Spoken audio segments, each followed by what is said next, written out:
오늘 본문은 우리를 구원하시려고 이 땅에 사람이 되어서 오신 예수님께서 그 공생애를 시작하는 첫 시간에 일어난 일입니다.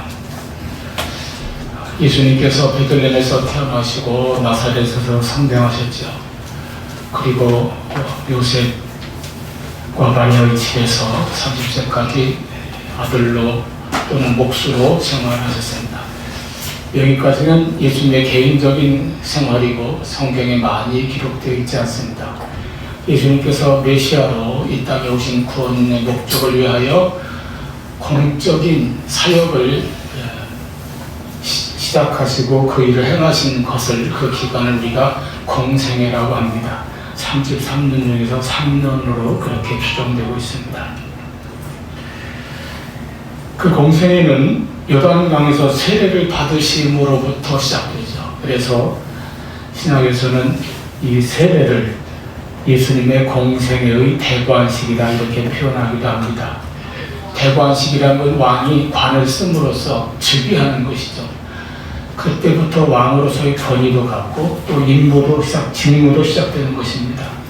예수님께서 세례를 받으신 것이 바로 인류의 구원자 메시아로서의 그 공적인 활동이 시작되었다고 하는 선포와 마찬가지라는 뜻입니다. 그 다음에 이제 예수님께서 무엇을 하셨습니까? 우리에게 보여주는 놀라운 사실인데, 예수님께서 이렇게 공생애를 시작하실 때 대관식을 마치자마자 가장 먼저 하신 일은 복음서에 그렇게 많이 기록되어 있는 병을 고치시겠다든가 귀신을 쫓아내셨다든가 그런 일이 아니었습니다. 산상수훈이나 어떤 말씀을 선포하신 것도 아니었습니다. 마태복음의 기록에 따르면 예수님께서 가장 먼저 하신 일은 바로 성령에 이끌려 광야로 가셔서 사탄에게 시험을 받으신 것입니다. 이 사실은 우리에게 매우 중요한 진리를 가르쳐 줍니다. 하나님의 뜻을 따라 살아가는 사람도, 하나님의 일을 열심히 하는 사람도 때로 시험을 만난다고 하는 사실입니다. 예수님이 먼저 그 길을 가셨습니다. 어떤 의미에서는 오히려 하나님의 뜻을 따라 살수록 시험은 더 거세게 찾아오기도 합니다. 시험 좋아하는 사람 없습니다. 학생들도 그렇겠지만 누구나 다 그럴 거예요. 저는 일찍 끝나는 거 한 가지는 좋더라고요. 그러나 어떤 시험도 만나지 않고 당하지 않는 사람은 또 없다는 것입니다. 그러나 감사한 것은 예수님께서 이미 그 시험을 먼저 통과하셨고 이기셨고, 그것도 우리가 똑같은 육신을 가진 상태에서 말이죠. 그래서 히브리서 4장 15절 우리에게 있는 대제사장은 우리의 연약함을 동정하지 못하실 리가 아니요 모든 일에 우리와 똑같이 시험을 받으신 이로되 이렇게 기록하고 있습니다. 그렇기 때문에 그 예수님 안에서 우리도 승리할 수 있다고 하는 사실입니다. 여러분, 시험을 피할 수 없다면 그 시험을 이길 수 있는 승리하는 믿음을 가지시기를 바랍니다. 예수님께서 당하셨던 시험을 우리가 상고함으로써 우리에게 오는 시험에 대해서도 잘 대비하고 또 각 준비를 갖추어서 승리하는 성도가 되시기를 바랍니다. 첫째, 예수님에게 시험이 닥쳐왔던 그 환경, 때와 장소라고 하죠. 때와 장소입니다. 예수님께서 시험을 받으실 때는 아까 서울에 말씀드렸듯이 공생애가 시작되는 그 시점입니다. 세례를 받으시고 물에서 올라오실 때에 성령이 비둘기같이 내려서 그 위에 임하는 모습이 보였습니다. 하늘이 열리고 하늘의 음성이 들려왔어요. 하나님의 음성이 이는 내 사랑 아들이요 내 기뻐하는 자다 하는 말씀이 들려왔습니다. 얼마나 놀라운 광경입니까? 그런데 그 다음에 이어지는 사건이 바로 오늘 본문 1절인 것입니다. 그때 예수께서 성령에 이끌려 마귀에게 시험을 받으러 광야로 가사. 여러분, 하늘이 열렸습니다. 성령이 임했습니다. 그리고 하나님의 소리가 들려왔습니다. 얼마나 황홀하고 신비한 체험입니까? 그 모습, 그 상태 그대로 수많은 군중들 앞에 나서셔야 하지 않았을까요? 그랬다면 아마도 수많은 무리들이 예수님을 환호하고 따랐을 것입니다. 그러나 예수님은 정반대의 길로 가셨습니다. 아무도 없는 황량한 광야로 나가셨습니다. 환호하고 열광하는 무리가 아니라 예수님을 대적하고 유혹하고 넘어뜨리려고 하는 사탄의 시험이 있는 예수님의 사역을 방해하려고 하는 마귀의 시험이 기다리는 광야로 나가셨던 것입니다. 이 광야는 요단 강변에서 체험했던 그 강렬한 영적인 흥분 상태를 다 거두어버리는 적막한 곳입니다. 예수님의 시험은 육신으로 오신 예수께서 인류가 사람으로 누구나 다 당하는 시험을 받으시는 모습을 보여주고 있습니다. 다시 1절에 보면 그때에 예수께서 성령에게 이끌려 마귀에게 시험을 받으러 광야로 가사 주목할 것은 성령에게 이끌려입니다. 예수님은 자기가 잘못된 길로 가다가 불순종의 길로 가다가 시험에 든 것이 아닙니다. 성령에게 이끌려 가셨습니다. 하나님의 뜻을 벗어났기 때문에 시험을 받은 것이 아니라 하나님의 뜻을 행하려고 하나님의 뜻 안에 있었기 때문에 계셨기 때문에 시험을 받으셨다고 하는 사실입니다. 때로 우리에게도 마찬가지입니다. 신앙생활 하다 보면은 어떤 때는 왜 나에게 이런 일이 생기는가 하고 묻게 되는 일도 있습니다.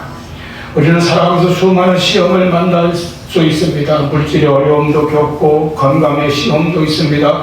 어떤 사람은 인간관계의 시험을 만나기도 합니다. 신앙 때문에 사람 때문에 받는 시험도 있습니다. 이런 시험을 만나는 성도들은 이렇게 생각할 수 있습니다. 하나님께서 정말 나를 사랑하신다면, 나와 함께 하신다면 왜 이런 어려움이, 이런 고난이, 이런 시련이 나에게 찾아올까? 왜 나에게 시험이 올까? 혹은 내 믿음이 부족해서 내가 뭘 잘못해서 이런 시험에 빠지는 것은 아닐까? 그러나 여러분, 예수님을 보십시오. 시험이 찾아온다고 해서 하나님이 떠나신 것이 아닙니다. 내가 하나님을 떠난 것도 아닙니다. 질병이 찾아와도 경제적인 어려움이 와도 사람들에게 배신을 당해도 여러 가지 곤고한 가운데 처해도 그것이 곧 하나님께 버림받은 것을 의미하는 것은 아니라고 하는 사실입니다. 오히려 하나님은 시험을 통해서 우리의 믿음을 연장시키시고 성숙하게 하십니다. 금이 불 속에서 정금으로 되어가듯이 우리의 믿음도 시험을 통해 순수해지고 견고해지고 강건해집니다. 그러므로 사랑하는 여러분, 시험 자체를 두려워하지 마십시오. 중요한 것은 시험이 오느냐 오지 않느냐가 아니라 그 시험 앞에서 내가 어떻게 믿음으로 나아갈 것인가 하는 것입니다. 다음으로 시험의 장소입니다. 장소는 광야죠. 광야는 어떤 곳입니까? 구약시대 이스라엘 백성들에게 광야는 하나님이 주시는 시련과 연단을 받는 곳이었습니다. 신명기 8장 2절로 3절에 네 하나님 여호와께서 이 40년 동안에 내게 광야길을 걷게 하신 것을 기억하라. 이는 너를 낮추시며 너를 시험하사 내 마음이 어떠한지 그 명령을 지키는지 지키지 않는지 알려 하십니다. 너를 낮추며 너를 줄이게 하시며 또 너도 알지 못하고 내 조상들도 알지 못하던 만나를 내게 먹이신 것은 사람이 떡으로만 사는 것이 아니요 여호와 입에서 나오는 모든 말씀으로 사는 줄을 내가 알게 하게 합니다. 아멘. 광야는 바로 시험의 장소였습니다. 그리고 이 시험을 통해서 이스라엘 백성들은 가나안에 들어갈 준비가 잘 되어 있는지의 여부가 판정이 났던 것입니다. 예수님에게도 광야는 하나님이 보내신 메시아 인류의 구세주로서의 사명을 시작하기에 앞서서 통과해야 할 시험의 장소였습니다. 그러므로 여러분, 우리에게 시험이 닥쳐올 때에 두려워하지 마십시오. 낙심하지 마십시오. 방황하지도 마십시오.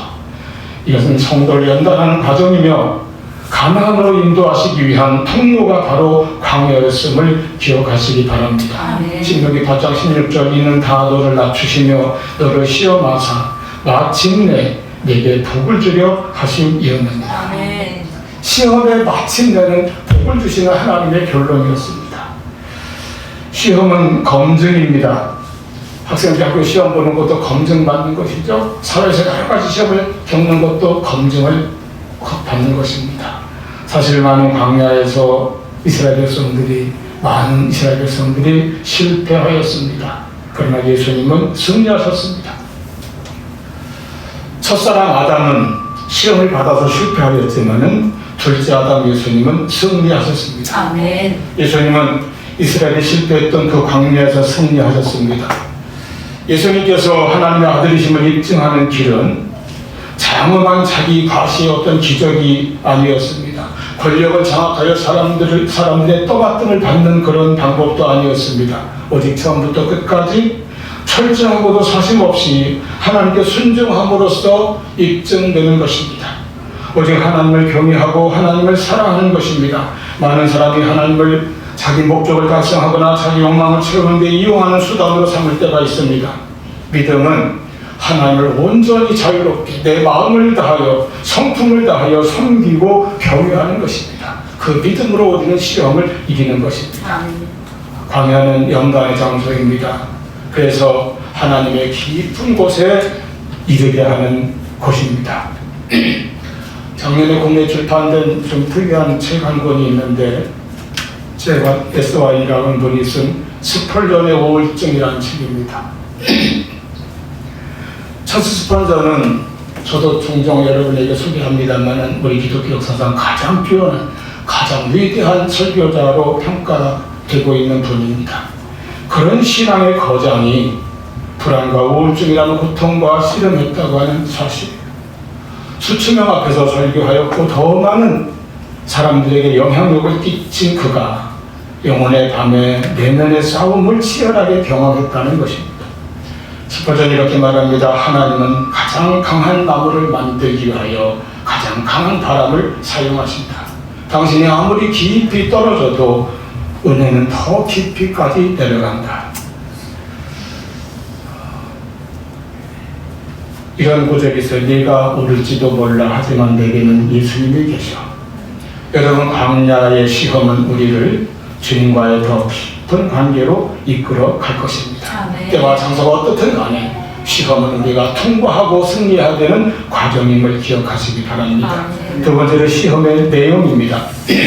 우리가 잘 아는 내용이겠지만 시험은 세 가지였어요. 세 차례 3단계로 찾아왔다고도 볼 수 있습니다. 첫 번째는 떡의 시험이었죠. 40일 금식한 예수님에게 돌을 가리키면서 내가 하나님의 아들이거든 이 돌들로 명하여 떡덩이가 되게 하라. 이 시험의 핵심은 단순히 배고픔을 해결하라는 유혹이 아닙니다. 하나님보다 육신의 욕구를 먼저 채우라는 유혹이었습니다. 예수님이 이렇게 답하셨습니다. 사람이 떡으로만 살 것이 아니요 하나님의 입으로부터 나오는 모든 말씀으로 살 것이라. 세상은 끊임없이 말합니다. 모든 것은 떡이다. 모든 것은 물질이다. 돈이 있어야 행복하다. 성공해야 가치가 있다. 소유해야 만족이 있다. 그러나 예수님은 사람이 떡으로만 사는 존재가 아니라고 말씀하십니다. 사람은 물질적, 경제적 존재 이전의 영적 존재입니다. 영원히 병든 사람들은 오직 물질밖에 남지 않기 때문에 물질로만 살아가요. 우리 영혼은 말씀으로 살아가는 사람들입니다. 말씀을 잃어버리면 하나님과의 관계가 멀어지고 아무리 많은 것을 가져도 공허합니다. 오늘의 가장 큰 위기 중에 하나는 육신은 풍족한데 영혼은 굶주리고 있다고 하는 것입니다. 소득은 늘고 집은 커졌는데 마음은 공허하고 감사는 메말랐습니다. 정복은 차고 넘치는데 진리는 사라지고 덮여버렸습니다. 사람이 떡만으로 살 수 없고 우리 영혼은 하나님의 말씀으로 살아간다는 이 사실을 깊이 기억하시기 바랍니다. 말씀을 잃어버리면 믿음을 잃고 삶의 방향을 잃고 결국 영혼이 병들어가게 됩니다. 여러분, 경제적인 어려움만 두려워하지 말고 하나님 말씀이 없는 영적인 기갈 상태를 두려워할 줄 알아야 합니다. 선지자 아모스는 아모스 8장 11절에서 너희가 양식이 없어 주림이 아니오 물이 없어서 가람이 아니라 여호와의 말씀을 듣지 못한 기갈이라고 진단하고 있습니다. 우리가 둘러봐도 오늘 이 시대는 얼마나 풍요하고 먹을 것이 넘쳐나는 시대입니까? 그러나 영적으로는 점점 더 날아가는 파괴한 영혼들. 이 시대는 말씀이 없는 시대가 아니에요. 말씀의 귀를 닫은 시대입니다. 말씀을 외면하고 거절하는 시대입니다. 듣지 않는 시대입니다. 세상을 향해 정보를 향해서는 귀를 다 열어놓았는데 하나님을 향해서는 영혼의 문을 닫아놓았습니다. 여러분, 말씀을 멀리하면 멀리할수록 육신의 소리, 사람의 소리, 세상의 소리, 사탄의 소리는 더 크게 들려올 것입니다. 육신의 염려와 불안과 내 욕망의 소리가 내 마음을 지배할 것입니다. 그러나 말씀을 가까이 하면 하나님의 음성이 들립니다. 고요하고 세미한 음성이 들릴 것입니다. 하나님의 뜻을 깨닫게 됩니다. 성도는 늘 말씀을 사모하고 사랑하고 가까이 해야 합니다. 결국 신앙생활은 말씀 생활이라고 말할 수 있습니다. 예수님은 첫 번째 시험을 말씀으로 승리하셨습니다. 두 번째 시험은 하나님을 시험해보라는 것이죠. 테스트해보라는 것이죠. 마귀는 성전 꼭대기에 예수님을 데리고 가서 그 위에서 뛰어내리라고 유혹합니다. 그러면 천사가 널 떠받들지 않겠느냐. 놀랍게도 마귀는 성경을 인용해서 그렇게 유혹하였습니다. 마귀도 성경을 알아요. 그리고 성경을 사용합니다. 그러나 말씀을 왜곡합니다. 오늘날 이단들도 성경을 사용합니다. 거짓 교사들도 성경을 인용합니다. 그러나 잘못된 인용. 그러므로 우리는 말씀을 무턱대고 또는 그저 주관적으로 아는 것이 아니라 바르게 알아야 합니다.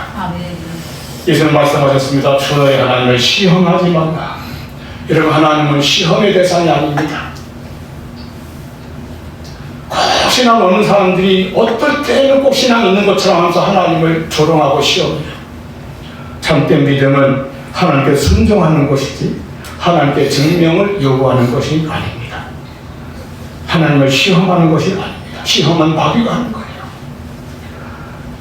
어떤 사람들은 하나님이 살아계신다면 이것도 보여주시오, 저것도 보여주시오, 이것을 해주시오 이렇게 말합니다. 그런 사람은 차고 넘치는 증거를 갖다 주어도 보여줘도 결국은 안 믿을 사람들입니다. 그러나 믿음은 표적을 요구하지 않습니다. 믿음은 말씀을 신뢰하는 것입니다. 믿음은 하나님의 인격과 하나님의 존재를, 하나님의 사랑을 신뢰하는 것입니다. 믿음은 기적 때문에 믿는 것이 아니라 하나님의 살아계심과 하나님의 말씀 때문에 믿는 것입니다. 하나님의 약속을 믿는 것입니다.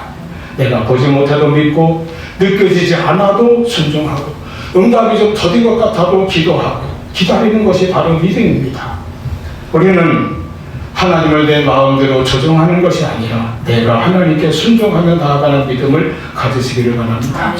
신앙은 내 감정을 가지고 교묘한 내 언변을 가지고 하나님을 시험하거나 하나님의 일을 판단해서는 안 됩니다. 마틴 로이드 존스가 말하는 것처럼 감정은 신앙의 결과일 수는 있어도 감정이 신앙의 기초가 되어서는 안 됩니다. 오늘날 많은 사람들이 느낌으로 삽니다. 오늘날 더더구나 감성이 가장 앞서는 시대로 그냥 모든 것이 감성이 끌고 갑니다. 신앙은 아닙니다. 신앙도 감동이 있으면 믿고 감동이 식으면 믿음이 약해지고 흔들리고 의심하는 그러한 신앙은 살아있는 신앙이 아닙니다. 믿음은 나의 느낌, 나의 감성, 나의 주관 위에 서 있는 것이 아니라 하나님의 약속과 하나님의 말씀 위에 하나님의 살아계신 위에 하나님의 구속의 은혜 위에 서 있는 것이 우리의 믿음인 것을 기억하시기 바랍니다. 아멘. 선원은 바다에서 폭풍을 만날 때에 요동치는 물결이나 변화무쌍한 하늘을 바라보지 않습니다. 그는 나침반만 보고 방향을 잡고 항해하는 것입니다. 나의 감정은 파도와 같이 흔들리고 세상의 지식이나 기적 같은 것은 어두운 하늘처럼 변하고 흐려집니다. 하나님의 말씀만이 우리에게 나침반입니다. 흔들리지 않는 말씀 위에 흔들리지 않는 믿음을 견고하게 세우시기를 바랍니다. 아멘. 세 번째 시험은 세상 영광의 시험이었습니다. 사탄은 예수님을 높은 성벽 산 위에서 사방을 둘러보고 천하의 모든 영광과 부귀를 보여주면서 자기에게 절하면 엎드려 절하면 그 모든 권세를 주겠다고 말합니다. 사실은 가지고 있지 않은 권세를 그렇게 가지고 말하는 것이죠. 십자가 없이 영광을 얻으라고 하는 욕입니다. 고난 없이 성공하고 순종 없이 축복받고 십자가 없이 왕관을 얻으라는 것입니다. 여러분, 인간의 본성이 있습니다. 누구나 편한 길을 원합니다. 쉬운 길을 찾습니다. 지름길을 좋아합니다. 손해보지 않는 길을 원합니다. 경건함보다 편리함을 사랑합니다. 거룩함보다 세상의 쾌락을 더 쫓아갑니다. 십자가 없는 영광을 원합니다. 그러나 예수님은 단호히 말씀하십니다. 사탄아 물러가라. 아멘. 예수님은 하나님의 길, 곧 십자가의 길을 선택하셨습니다. 아멘. 성도의 길은 믿음과 순종의 길, 곧 십자가의 길입니다. 그러나 십자가 뒤에는 반드시 부활이 있습니다. 할렐루야. 아멘. 이렇게 세 차례 세 가지의 시험을 예수님은 겪으셨습니다. 세 번째는 이 시험의 결과입니다. 예수님께서는 그 모든 시험을 이기셨습니다. 중간에 말씀드린 것처럼 시험을 이기는 그 비결 무기는 말씀이었습니다. 본문에서 예수님께서 3번의 시험을 당할 때 똑같은 무기를 사용하셨어요. 똑같이 말씀하셨어요. 기록되었으되 기록되었으되 기록되었으되. 기록된 하나님의 말씀을 사용하신 것입니다. 아멘. 예수님은 능력으로 마귀를 제압하지 않으셨습니다. 말씀으로 물으셨어요. 이것이 우리에게 큰 교훈과 소망이 됩니다. 왜냐하면 예수님께서 능력으로 사용하셨다면 우리는 그렇게 따라가지 못하죠. 그러나 예수님의 말씀을 사용하셨다면 그 똑같은 무기를 우리도 사용할 수 있기 때문입니다. 아멘. 여러분, 말씀을 사용하십시오. 말씀을 읽으십시오. 말씀을 들으십시오. 말씀을 공부하시고 말씀을 암송하고 말씀을 묵상하십시오. 말씀을 순종하시고 말씀대로 행하십시오. 사탄은 우리의 감정을 흔들 수 있습니다. 우리의 환경을 흔들 수 있습니다. 그러나 말씀에 뿌리 내린 그 신앙은 무너뜨릴 수 없습니다. 시험을 이길 수 있는 힘은 감정이 아니고 나의 간 결심이 아닙니다. 하나님의 말씀입니다. 말씀을 읽고 붙들고 나아가는 사람, 그리고 말씀을 붙들고 기도하는 사람은 강해집니다. 말씀이 마음속에 깊이 자리 잡을 때에 유혹이 찾아와도 흔들리지 않습니다. 말씀 없는 신앙은 무장 없는 군인과 같아요.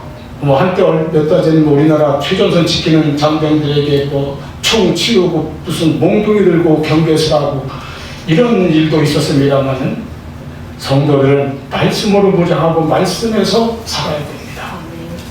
에베소 6장 17절에 하나님 말씀을 성령의 검이라고 했어요. 칼이죠. 칼이 그냥 벽에 장식용으로 걸려있으면 아무 소용이 없고 손에 들려있어야 합니다. 여러분, 성경책이 집에 있고 교회에 두고 다니는 거 장식용이에요. 물론 여러분은 폰 속에도 있고 하겠지만은 말씀이 내 손에 있고 내 마음에 내 심령에 있어야 합니다. 아멘. 그리고 무기는 전쟁터에 나가서 만드는 것이 아닙니다. 미리미리 만들어야 됩니다. 그게 대비죠. 시험이 닥쳐오기 전에, 유혹이 찾아오기 전에, 내 신앙을 흔드는 시험이 생기기 전에 평소에 우리가 늘 말씀과 신앙으로 잘 무장하고 준비하고 있어야 할 것입니다. 디모데후서 3장 16절 17절 모든 성경은 하나님의 감동으로 된 것으로 교훈과 책망과 바르게 함과 의로 교육하게 유익하니 이는 하나님의 사람을 온전하게 하며 모든 선한 일을 행하게 온전케 하려 함이라. 아멘. 그래서 4장 12절 하나님의 말씀은 살아있고 활력이 있어 운동력이 있어 저에 나선 어떤 검보다도 예리하여 홍과 영감이 관절과 골수를 찔러 쪼개기까지 하며 또 마음의 생각과 뜻을 감찰하나니 판단하나니 아멘. 이 말씀의 능력을 믿으시기를 바랍니다. 아멘. 이제 이 시험에서 가장 중요한 결과는 예수님께서 승리하셨다는 것입니다. 아멘. 이것은 우리를 구원하시기 위해서 오신 예수님의 승리입니다. 그러므로 곧 예수 안에 있는 우리의 승리고 성도들의 승리입니다. 아멘. 창세기 3장의 첫사람 아담은 마귀의 유혹과 시험이 찾아왔을 때에 그만 실패하였습니다. 그래서 죄를 지고 타락하게 되었죠. 인류에게 죄가 들어왔습니다. 여러분, 아담이 그때 처해 있던 환경은 어땠습니까? 에덴 동산이었어요. 모든 것이 풍족하고 넉넉하고 부유하고 부족할 것이 없는 그 곳에서 그런데도 사탄의 유혹에 넘어갔습니다. 다른 모든 나무의 실과는 수천 수백 가지 허락된 과실보다 하나님이 그 맛에 한 가지의 마음이 더 쏠리는 것이 사람이에요. 시험에 들리면 그렇게 됩니다. 사람은 죄를 지을 때 쾌락을 느낀다고 그래요. 그래서 죄를 지고 타락하고 시험에 빠지는 거예요.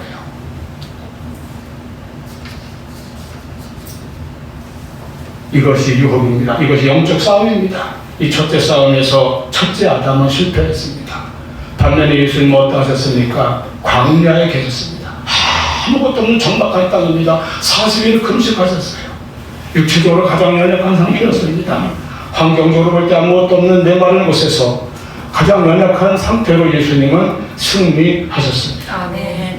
첫사람 아담이 풍요한 가운데 실패했던 그 시험을 둘째 아담이신 예수님은 모든 것이 부족하고 결핍된 가운데서 승리하셨습니다. 그럼으로써 우리에게 구원을 가져오시는 것입니다. 아멘. 아담의 실패로 죄가 세상에 들어왔고 죽음이 들어왔지만 그리스도의 순종으로 승리로 하나님의 구원의 의와 영생이 우리에게 임하게 되었습니다. 아멘. 여러분, 예수님의 승리는 우리를 위한 구원의 이야기입니다. 예수님은 인간이 실패했던 그 자리에서 승리하신 것입니다. 내가 감당하지 못했던 순종을 주님께서 다 이루셨고 그 안에 우리를 받아주시는 것입니다. 고린도서 15장에 예수님의 부활이 모든 믿는 자들에게 부활의 천년을 된다고 하신 말씀이 있죠. 그와 같은 원리로 이 시험과 유혹에 대한 예수님의 승리 역시 예수 안에 살아가는 우리 모두에게 우리를 승리하게 해주는 은혜의 첫 시작이요 승리의 첫 열매가 될 줄로 믿습니다. 아멘. 우리 모든 성도들에게 승리의 길을 열어주신 거예요. 지금 우리들도 때로 여러 가지 시험을 만나고 혹은 시험을 지금 지나가고 있는 분도 있을 수 있습니다. 우리는 때로 실패한 적도 있습니다. 넘어집니다. 그리고 또 후회합니다. 낙심합니다. 그러나 여러분, 우리의 구원은 나에게 달려있지 않습니다. 나의 완전함에 있지 않습니다. 광야에서 승리하신 그리고 십자가에서 승리하신 우리 주 예수 그리스도에게 달려있습니다. 내가 흔들릴 때도 주님은 흔들리지 않으셨습니다. 내가 넘어질 때도 주님은 넘어지지 않으셨습니다. 우리가 실패할 때도 주님은 실패하지 않으셨습니다. 예수는 단지 혼자만의 시험을 이기신 분이 아니라 우리의 모든 죄를 대신 지고 가신 하나님의 어린 양이셨습니다. 예수님은 우리의 실패와 우리의 타락을 대신 짊어지신 구속자, 구원자이십니다. 예수는 우리의 실패와 저주를 대신 짊어지셨고 우리가 받아야 할 심판을 대신 담당하셨습니다. 그래서 그 예수님의 승리는 곧 우리의 승리가 되는 것입니다. 아멘. 예수님의 의가 우리의 의가 됩니다. 예수님의 생명이 우리의 영생이 됩니다. 여러분, 복음은 우리에게 너는 열심히 최선을 다해서 노력하라 살아라가 아닙니다. 복음은 구원자 예수를 바라보라입니다.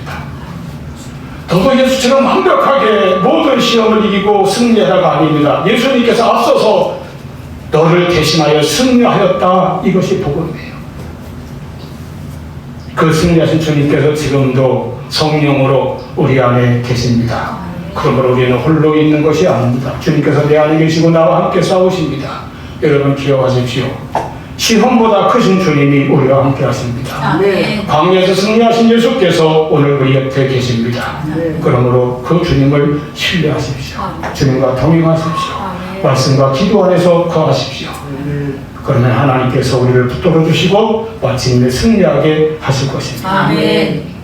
십자가의 끝에는 언제나 부활의 영광이 있는 것입니다. 히브리서 4장 15절 예수 그리스도 우리에게 있는 대제사장은 우리의 연약함을 동정하지 못하실 리가 아니요 모든 일에 우리와 똑같이 시험을 받으시니라고 하였습니다. 히브리서 2장 18절 그가 시험을 받아 고난을 당하셨은즉 시험받는 자들을 능히 도울 수 있느니라. 아멘. 얼마나 귀한 복된 위로의 말씀입니까? 예수님은 우리의 연약함을 아십니다. 그리고 우리의 눈물을 아십니다. 우리의 고독을 아십니다. 실패한 자의 쓰라림과 그 후회하는 마음을 아십니다. 그런데 예수님은 우리를 도우시는 분입니다. 아멘. 시험받는 자들 등이 도울 수 있느니라. 예수는 우리가 멀리 떨어져서 높이 바라만 보시는 분이 아닙니다. 상관없이 계시는 분이 아닙니다. 우리의 연약함과 아픔을 몸을 가지고 육신으로 있어서 직접 경험하신 분이요. 그래서 우리의 실패와 약함을 이해하시는 분입니다. 그리고 동정하시는 분입니다. 예수님도 연약함에 처하셨고 시험도 당하셨습니다. 그러나 예수님은 승리하셨습니다. 그 예수님이 우리의 중보자요 대제사장이십니다. 아멘. 예수님을 바라보고 예수님을 의지하십시오. 히브리서 4장 16절 그러므로 우리는 긍휼하심을 받고 때를 따라 돕는 은혜를 얻기 위하여 은혜의 보좌 앞에 담대히 나아갈 것입니다. 아멘. 주님은 우리에게 완벽해진 다음에 나오라고 하시지 않습니다. 연약함과 죄가 있는 그대로 오라고 하십니다. 부족하고 상처 있는 모습 그대로 오라고 하십니다. 지치고 때로 무너진 모습 그대로 오라고 부르십니다. 모든 사람은 그리스도 예수가 필요합니다. 성숙한 신자도 필요하고 초신자도 필요합니다. 목사도 필요합니다. 장로도 집사도 권사도 예수 그리스도가 필요합니다. 우리는 날마다 그리스도 앞으로 나아가시기를 바랍니다. 아멘.